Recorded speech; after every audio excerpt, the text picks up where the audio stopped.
Welcome, everybody, to SEC Media Days, day one here in the Winfrey Hotel in Hoover, Alabama. I'm Mike Szvetitz, sports editor of the Opelika-Auburn News, here with Collin Mickle, who's our Auburn University beat writer. And Collin, day one, Auburn goes, Tommy Tuberville, not really any surprises. It's not like years before when there's always been something to talk about Auburn-wise. But he did mention some freshmen. He did talk about some players that might or might not impact this season. Talk about who surprised you, who may or may not pan out. Safety Michael McNeil obviously is a guy that everyone has looked at as a guy who could make an immediate impact. Auburn has such a need at safety, and McNeil is such a touted player. Josh Bynes, especially with Patrick Trahan being ineligible, is a guy who's going to have a chance to come in. And also Bo Harris, a guy who's a little older, came in from prep school after signing 2 years ago. He's going to be a linebacker, and he's definitely going to be in the mix. I think he has the best chance of anybody because he's a little more mature and because he's got so much talent to play a role in that depth chart. Another thing, talking about the depth chart that Tommy kind of talked about was the backup quarterback situation. At the end of spring practice, Blake Field looked like he was the one who was gonna kind of be the heir apparent if something happened to Brandon Cox with Neil Cottle coming back. Having a good spring, Tommy said that there's going to be a lot more competition. He actually said Neil would be the number 2 coming into the summer and 2-a-day workouts. Thoughts on that? Surprised? What's going on there? I was very surprised. Blake Field had. None of those guys were very consistent, but I thought Blake Field was by far the most consistent of the 3 backup quarterback candidates in the spring, and obviously ended the spring as the number 2 quarterback.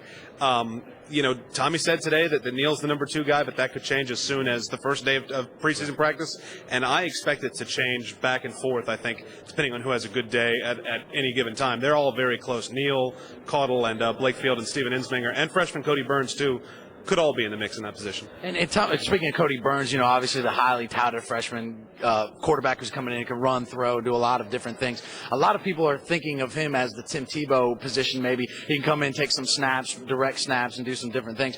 Tuberville said today that he was going to be smart the way they use Cody Burns. They're not going to use him 2 or 3 plays here unless he can help them win ball games.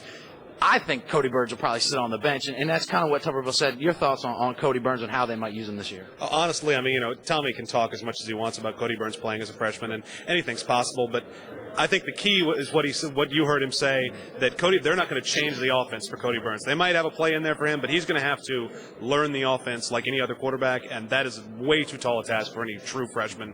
I can't imagine Cody Burns playing this season. Even if Brandon Cox gets hurt, I would be stunned. Right, and we saw Brandon Cox. He looked good. He wasn't limping. Obviously, he was healthy for the first time for that he's been in, probably in his career, or at least since he's started, at Auburn.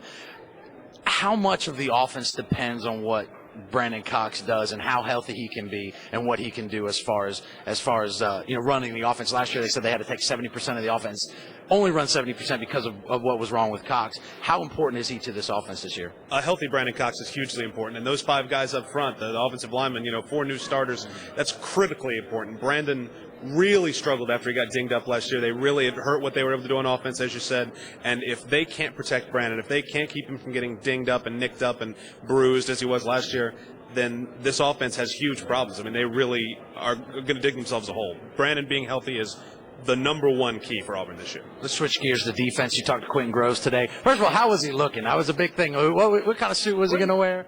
Quentin Groves is styling and profiling, a nice cream number. I'm not Mr. Blackwell or anything, but I think he's on the best dressed list. Unlike me, I'm kind of cash today.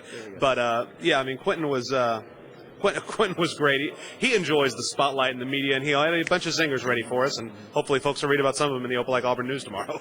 Defensively, what's Auburn look like stacking up? I know we say the unofficial kickoff of football season is today with media days. Just talk about the defense for Auburn. Quentin Groves obviously a huge part of that, and we mentioned some young kids that might come in and play right off the bat. But defensively, we talked about the offense. What's it look like Auburn defensively this year? Well, I'm kind of surprised. There's been very little talk of Auburn moving to the 3-4.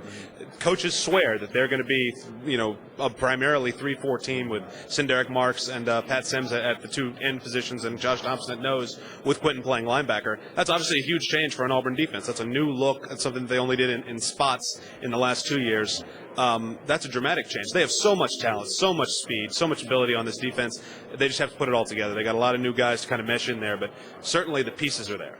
And tomorrow, Alabama goes. Obviously, that's the big news of the day. It's big news of the whole Southeastern Conference this year is Nick Saban. It'll be his first time back after leaving LSU and a stint in the NFL. So that'll be a circus tomorrow. Keep checking back with AuburnVersus.com. We'll have more commentary. Obviously, everything that we write for the newspaper will be on our website, AuburnVersus.com, as well as OANow.com. And we're looking forward to bringing you some more stuff throughout the whole entire football season and the rest of media days. Collin, parting shots. Houston Nut went today. A lot of other things like that. You can read about that as well. Just overall, day one in the books. How was it? It was fantastic. The biggest surprise was Rich Brooks not being on the hot seat for once. He got to go up in the podium and not talk about whether or not he thought he was going to get fired this year. So good for you, Rich. Nice work. There you go. All right, guys. Collin Mickle, Auburn University beat writer for the Opelika-Auburn News. Mike Szvetitz, the sports editor here at OA. And we'll be back later, and stay tuned.